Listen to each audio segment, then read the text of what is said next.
All right, let's dive deep into emotional mastery.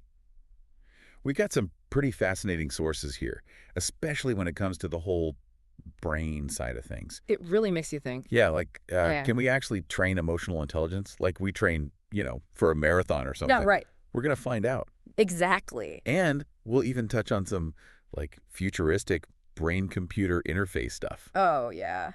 That one's pretty wild. But you know what's interesting is that all of these sources seem to agree that emotional intelligence, it's not something you're just born with. No, that's a relief. It's a skill. It's something you can actually develop and get better at.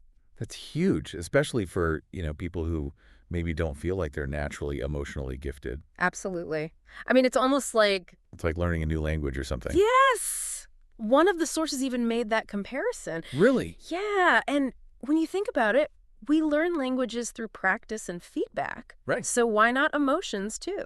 That makes a lot of sense. And that's where this whole idea of neuroplasticity comes in. No, neuroplasticity. Yeah, your brain's amazing ability to rewire itself based on experiences. So it's not just like set in stone, you're stuck with what you got. Exactly. It's constantly adapting and changing. That's good to know. So two key areas to think about here. Yeah. The insula cortex, which helps you understand what's going on inside your body, like your physical sensations. Oh, okay. And then the anterior cingulate cortex, which is kind of like the control center for your emotions. Okay, so if neuroplasticity is the brain's way of learning, are there specific ways we can, like, teach it to be more emotionally intelligent? Well, that's what's so cool about these sources. Okay. One of them goes deep into how improvisational acting can actually be a training ground for your emotional responses. Wait, improv. Like yes and. Exactly. Techniques like mirroring, where you observe and reflect the emotions of others, can really help build adaptability. Yeah. It's like giving your brain a workout, but for your emotional muscles. I love that analogy. So instead of lifting weights, we're mirroring emotions. Exactly. That's pretty cool. But how does all this improv training actually translate to the real world? Well, one area where it really shines is in navigating those, let's call them tricky political conversations. Oh, tell me about it. I think we've all had a few of those we wish we could take back. Right. And one source gives some really clever tactics to help keep those conversations from turning into total relationship disasters. Okay, I'm all ears. What's the secret? Well, the source suggests thinking of your emotions like a computer that needs a really strong firewall. A firewall. Yeah, to prevent those overreactions. It also emphasizes approaching these conversations with curiosity rather than the need to win. Ooh, that's a tough one. It is. And active listening is huge here.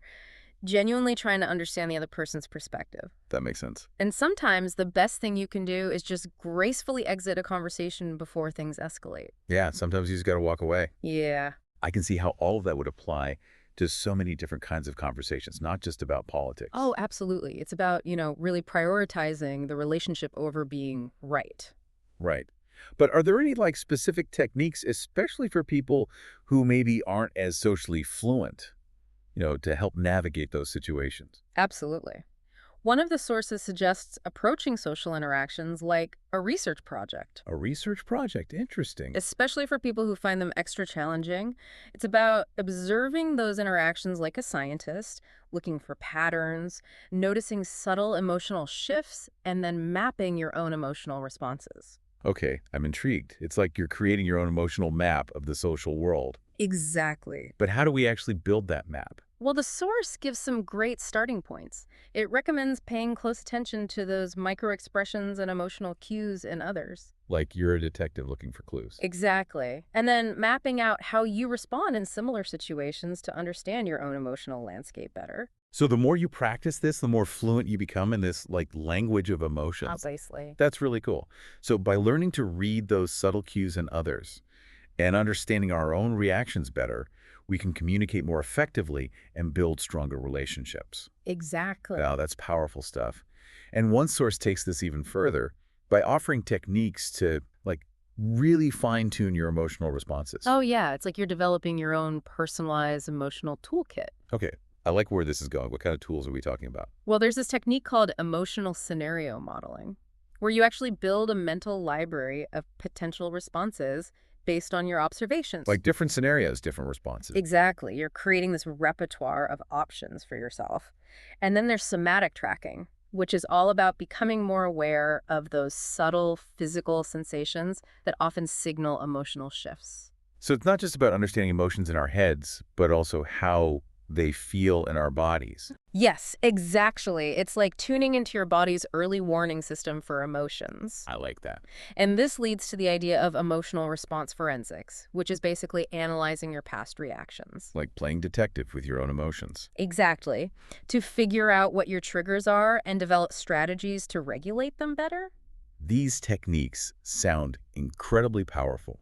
And to think this is all before we even get to the really futuristic stuff, like that briefing document about the brain-computer interface for emotional mastery. I know, right? It's mind-blowing. We're diving into some serious sci-fi territory next. I can't wait. But what we've covered so far shows just how much potential there is to develop emotional intelligence using techniques we already have access to. That's a good point. We don't have to wait for some magical future technology to get started. Right. So before we explore that potential future, we've got a lot to think about and work on right now. Absolutely. It's about recognizing that emotional intelligence is a skill that can be honed and developed. We're not stuck with whatever emotional programming we were born with. And if that's possible through techniques like improv and self-awareness, Yeah. just imagine what we could achieve with the help of some cutting-edge technology. Exactly. I can't wait to dive into that briefing document and see what the future holds. Let's do it. All right. I think you'll be fascinated. I'm sure I will. Mhm. Okay, I'm really curious about this whole improv thing, and the connection to emotional intelligence. It's more than just like a fun hobby, right? Right. It's much more than that. Like Yeah. several of these sources actually highlight how improv acting can be a training ground for building emotional intelligence. It gives you that safe space to kind of try out different emotional responses in a controlled environment. Yeah. And one source even called it like a sophisticated neural retraining methodology or something. I'm kind of picturing actors in lab coats rewiring their brains on stage, which is a funny image. That's hilarious. Yeah. But the core idea is there. Okay. Think about what improv demands, right? You have to be present, adaptable, and responsive to whatever your scene partner throws at you. Oh, yeah. You can't just stick to a script. You have to really tap into your emotional intelligence to understand the characters, build relationships on the fly, and just kind of navigate all those unexpected turns Yeah. that the story might take. It sounds like a constant workout for your emotional muscles. Exactly. Right. And the beauty of it is that it's low stakes, right? You Mhm. can experiment with different reactions, make mistakes, learn from them, all without real world consequences. Right. It's a safe space to kind of play with your emotional range. It's like a dress rehearsal for real life, where the stakes are a little higher. Exactly, yeah. So what are some of the specific techniques that they use in improv that can translate into, emotional mastery? Well, one of the sources breaks down this technique called emotional affectation, which involves consciously expressing and portraying a specific emotion. Okay. Now, it might sound simple,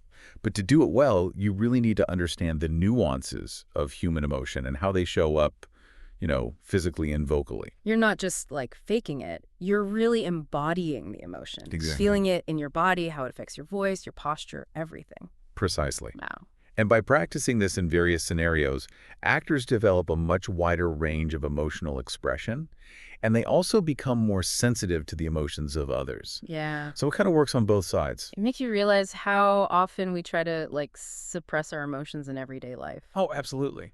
Maybe improv could help us all be a little bit more comfortable expressing ourselves authentically. Right. Yeah. And another technique the source has highlighted is mirroring, Mirroring. where you observe and reflect the emotions of your scene partner. And this is really key for building empathy because it forces you to step outside of your own perspective and see the world through someone else's eyes. Which, that sounds a lot like, how mirror neurons work in the brain. I've read about those. They fire both when we do something and when we see somebody else doing the same thing. Exactly. And some scientists believe they play a big role in empathy and social understanding. Absolutely. And by practicing mirroring in improv, you're essentially strengthening those neural pathways and enhancing your ability to connect with others on a deeper level. So improv isn't just about being funny or quick-witted.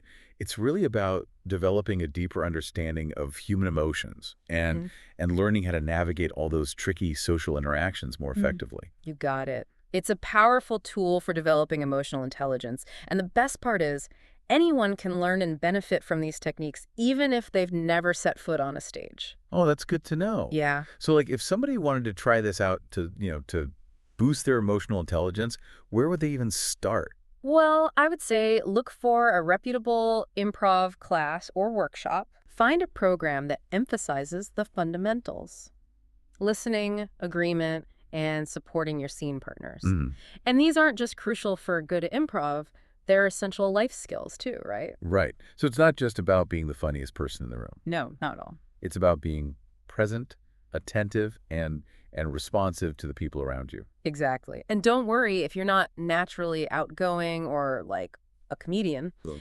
Improv is all about embracing your unique style and letting go of perfectionism. The more you practice, the more comfortable you'll become expressing yourself authentically.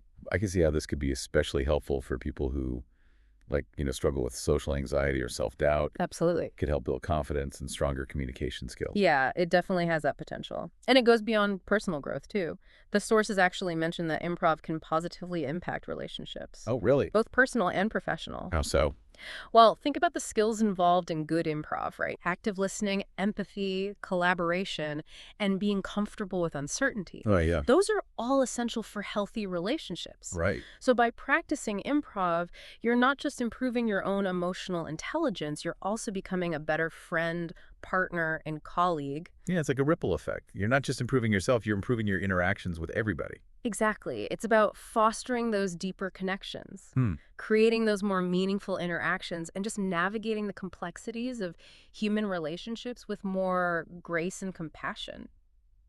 Okay, so we've seen how we can actively train our emotional intelligence with techniques like, improv and things like that. Yeah. But what if technology could give us an even more direct path to, like, emotional mastery? That's where that futuristic briefing document comes in. Right. This is where we really start moving into the realm of what's possible in the future. And this briefing document in particular is fascinating because it lays out this vision for a technology that could actually personalize emotional mastery. Okay, color me intrigued. Personalized emotional mastery. How would that even work? Well, the document highlights this concept of an adaptive learning architecture. Basically, the interface would be tailored to each individual's brain and their unique emotional patterns. Oh, wow. It wouldn't be like a one-size-fits-all approach. It would be a system that adapts to the specific needs and nuances of each user. So it's like having your own personal emotional intelligence coach built right into your brain. Exactly. Wow. Yeah. But how would that actually work? Like, what would it be doing? Well, the source suggests using a combination of like real-time neurological response tracking and these adaptive machine learning algorithms. Mm. So as you're interacting with the interface, it's constantly monitoring your brain activity and then adjusting its interventions accordingly. It's constantly learning and adapting Yeah. over time. That's pretty cool. Yeah. So what kind of brain activity would it be tracking exactly? Well, the document specifically mentions the insula cortex and the anterior cingulate cortex. Remember, the insula cortex is all about that interoceptive awareness, Right. processing those signals from your internal organs, generating those gut feelings we associate with emotions. So it'd be tracking things like your heart rate, your breathing patterns, even like subtle muscle tension. Exactly, to really get a sense of your emotional state. What about the anterior cingulate cortex? Yeah, well, that area is involved in a wide range of like cognitive and emotional functions, including decision making, error detection, and even emotional regulation. Hmm. So by tracking the activity there, the interface could potentially identify patterns that are associated with, stress or anxiety or even those negative thought loops we all get stuck in sometimes. So the interface is gathering all this data about the user's emotional state, Right. both from their body and their brain. But what does it actually do with that information? How does it help them, like, regulate their emotions? Well, the briefing document outlines several potential intervention techniques. One of them is called subtle neural signal amplification. Subtle neural signal amplification. Yeah, the idea is that the interface could amplify those subtle signals coming from the insula cortex, making you more aware of your bodily sensations and the emotions that they're connected to. So it's like turning up the volume on your internal emotional landscape. Exactly. You become much more in tune with your own feelings. Wow. And another intervention they mention is called emotional state transition facilitation. That sounds intense. It is. The interface could potentially stimulate certain areas of the anterior cingulate cortex Oh, to help you shift from negative to positive emotional states more easily. okay, now that's starting to sound really futuristic. Right. But how would the interface know which emotional states to facilitate? Yeah. Like, wouldn't that be really subjective? That's where that adaptive learning architecture comes in. Remember, the interface wouldn't be programmed with a set of good or bad emotions. Instead, it would learn your individual patterns and tailor its interventions accordingly. So if somebody, like, tends to get anxious in social situations, the interface could help them shift into a more relaxed and confident state. Exactly. Or if somebody struggles to access joy, it could help them tap into that more easily. Precisely. The possibilities are pretty mind-blowing. I mean, this technology could completely revolutionize how we approach mental health and emotional well-being. Yeah, I mean, this is incredible. But of course, we have to consider the potential risks. Right. Could this technology be used to, manipulate people's emotions without their consent? That's a really good question and a little bit scary. Yeah, it is. But that's a question that the document actually addresses head on. Oh, good. It stresses the importance of, voluntary participation and the user's right to control the intensity and duration of any interventions. They even propose this multi-tiered consent mechanism to make sure users are fully informed about the risks and benefits before they even engage with the technology. That's good to hear. It sounds like they're putting a lot of thought into the ethical implications of this. Absolutely. They even talk about establishing an independent ethics review board. Oh, wow. To provide oversight and ensure that the technology is being used responsibly. Okay, so this is all incredibly exciting. But, let's be realistic here. How far away are we from actually seeing this technology in action? Is this something we might experience in our lifetimes? Well, the document acknowledges that this is a long-term vision. Okay. It'll require some significant advancements in, our understanding of the brain, as well as breakthroughs in technological development. So we're not talking next year, but maybe pretty decades from now. Potentially, yeah. But the fact that we're already having these conversations shows just how quickly things are moving, both in neuroscience and technology. It's an exciting time to be alive. It really is. Yeah. But even as we imagine, all these futuristic possibilities, we shouldn't forget about those simple yet powerful tools that we already have access to. Yeah. Absolutely. We don't need to wait for a brain-computer interface to start cultivating emotional intelligence. Right. Exactly. We can start today by, practicing mindfulness, developing self-awareness, and exploring activities like improv that really challenge us to grow emotionally. Well said. It's a good reminder that the power to shape our emotional landscapes, it really lies within each of us. Yeah. But before we move on, there's one more aspect of this briefing document I'd love to kind of explore. Okay, good. It mentions using this technology not just for emotional mastery, but also for spiritual evolution. Oh, right, yeah. Which is a pretty bold claim. It is, but it's also incredibly intriguing.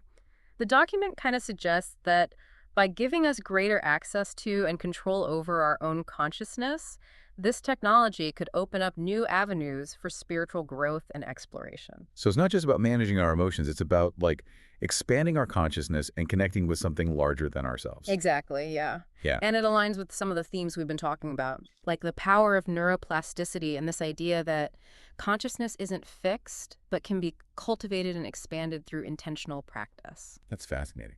But, how could a neurological interface actually facilitate spiritual growth? What kind of experiences would it enable? Well, the document talks about, systematically exploring and mapping subjective experiences, including what they call, traditionally mystical states. Yeah. So imagine being able to use technology to, deepen your meditation practice, access those states of profound peace and interconnectedness, or even experience a sense of unity with the universe. That sounds almost too good to be true. Achieving spiritual enlightenment through technology. Isn't that kind of, artificial? It's a valid question, but the document really emphasizes that technology itself isn't the source of the spiritual experience. It's simply a tool, a mediator, that allows us to access and explore the depths of our own consciousness. So it's like using a telescope to see the stars more clearly. The telescope doesn't create the stars. It just helps us perceive them better. Exactly. And in the same way, this technology could help us perceive the vastness and interconnectedness of our own consciousness, potentially leading to these profound spiritual insights and experiences. This is getting pretty deep. It is. It raises so many questions about like consciousness, the role of technology in spiritual development, and even like the future of human evolution itself. It's a lot to consider. But, we've explored some really interesting territory in this part of our deep dive.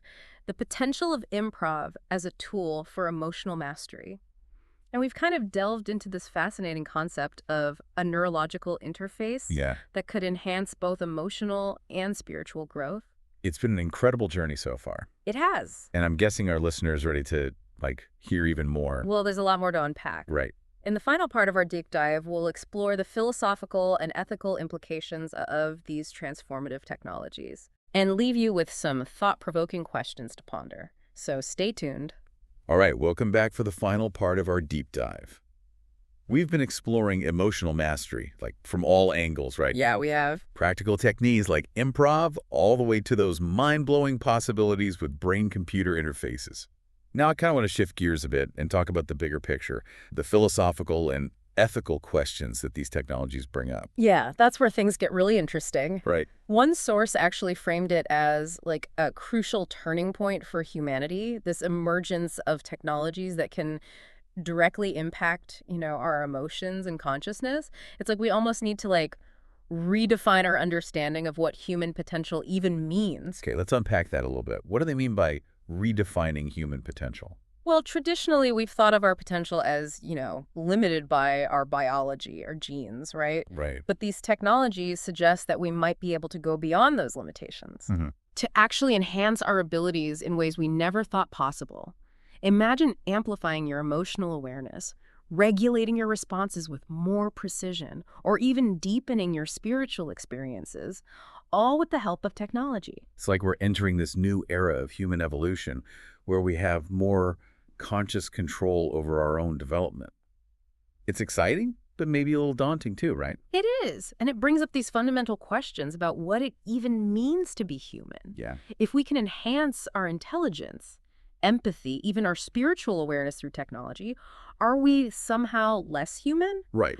Or is this simply unlocking a new level of human potential? It's a question philosophers have been debating for ages. Exactly. But it feels a lot more real now that these technologies are advancing so rapidly. It does, doesn't it? Yeah. And it's not just about the individual, right? We need to think about the impact on society as a whole. If these technologies become widely available, how will they shape our relationships, our communities, our culture? It's mind-boggling to think about. And one source even used the term posthumanism to describe a potential future where technology and biology kind of merge in ways that blur the lines of what it means to be human. Yeah, it's a pretty thought-provoking concept. And it's not necessarily a negative thing either. Posthumanism doesn't have to mean the end of humanity. Right. It could be an evolution into something new, maybe even something more extraordinary. That's a hopeful way to look at it. Yeah. But before we get too lost in the future, let's talk about the ethical questions we need to be considering, right now as these technologies are being developed. Absolutely. Like one of the biggest ones has to be autonomy, right? Yeah, for sure. If these technologies can influence our emotions, our thoughts, even our spiritual experiences, how do we make sure that individuals retain control over their own minds, That's the key question. their own destinies? We don't want these things to become tools for coercion or manipulation. Exactly. And the sources we've been looking at, they really stressed the importance of voluntary participation, informed consent. People need to understand the risks and benefits before engaging with these technologies. Yeah. And they need to be able to opt out at any time. It also makes me think about access and equity. Oh, absolutely. Like, what if these technologies are super expensive or only available to, certain groups? We could end up with this divide between the enhanced and the unenhanced, not just in terms of wealth, but in their cognitive and emotional capabilities. That's a very real concern. We need to ensure that these technologies are developed and distributed in a way that benefits all of humanity. Right, not just a privileged few. Exactly. It sounds like navigating this new landscape is going to require, really careful consideration and a lot of responsibility. But it's also this incredible opportunity to shape the future in a way that aligns with our values. I completely agree. I mean, these technologies have the potential to unlock so much human potential, but we need to approach them thoughtfully, ethically, with compassion and a deep respect for human dignity. So what can we do to be part of this conversation? How can we help ensure that these technologies are used for good? Well, I think staying informed is a great first step. Hmm. The more we understand about these technologies, the better equipped we'll be to actually have meaningful discussions about how they should be developed and used. You're right. We can't just ignore it and hope for the best. We need to be proactive. We need to be engaged. We need to be advocating for ethical guidelines and regulations that protect, human well-being. Exactly. And we can also support research and development efforts Right. that align with our values. Mm. And we can hold companies and institutions accountable for creating technologies that are safe, equitable, and truly beneficial for everyone. Well, this deep dive has given us a lot to think about. It has. We've covered everything from practical tips for boosting emotional intelligence to the philosophical implications of these futuristic technologies. It's been quite a journey. And hopefully it's inspired some deeper thinking for you as well, listening at home. Yeah, and as we wrap up, we'd like to leave you with one final thought to ponder. If we have the power to shape our own minds and destinies, what kind of future will we choose to create? That's a powerful question for all of us to consider. By engaging in these open and honest conversations about these technologies, we can collectively create a future where they empower us to become the best versions of ourselves, both individually and as a species. Thanks for joining us on this deep dive into emotional mastery.